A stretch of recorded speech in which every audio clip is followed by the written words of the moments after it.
காலையில செல்லம்மையன் வேகமாவே எந்திரிச்சு எல்லாருமே எழுப்பி விட்டுட்டா. நான் எந்திரிச்சு பார்த்தேன் வீட்ல யாருமே காணோம். பார்த்தா கார்டன் சைடு அம்மா எல்லாருமே காய் பறிச்சிட்டு இருந்தாங்க.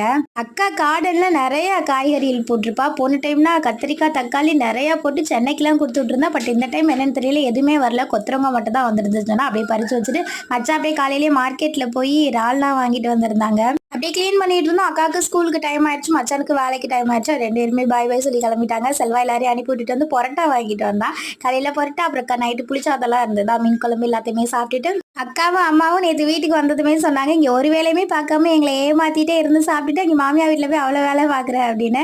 அதனால இன்னைக்கு நானே சமைக்கிறேன் அப்படின்னு சமையல் இறங்கிட்டேன். காலையில சாப்பாட்டை கொஞ்சம் லேட்டாக தானே சாப்பிட்டோம், அதனால மதியத்துக்கு அம்மா வீட்டில் சாப்பிட்டுக்கலாம் அப்படின்னு சமைச்ச எல்லாத்தையுமே பேக் பண்ணியாச்சு. நேராக கார்டன் சைடு போய் பார்த்தேன். அந்த கொய்யா கண்டு மாதுளை கண்டு சும்மா முளைச்சி கிடந்தது. நம்ம தான் எங்கேயோ போனாலும் செடி ஆட்டையை போட்டுருப்பேன், அதனால நம்ம வீட்டில் போய் வைக்கலாம் அப்படின்னு நிறையவே பறிச்சுட்டு நம்ம கிளம்பியாச்சு. இப்போதைக்கு நேராக அம்மா வீட்டில் போயிட்டு கொஞ்சம் நேரம் இருந்துட்டு அதுக்கப்புறம் நம்ம வீட்டுக்கு போக வேண்டியது தான். இன்னைக்கு நம்ம ஃபேமிலியில் செல்வி, மீனா, கலைமதி, வதனா, தமிழ்ச்செல்வி, கர்ணிகா உங்களுக்கு இனிய பிறந்தநாள் நல்வாழ்த்துக்கள். பாய் பாய்.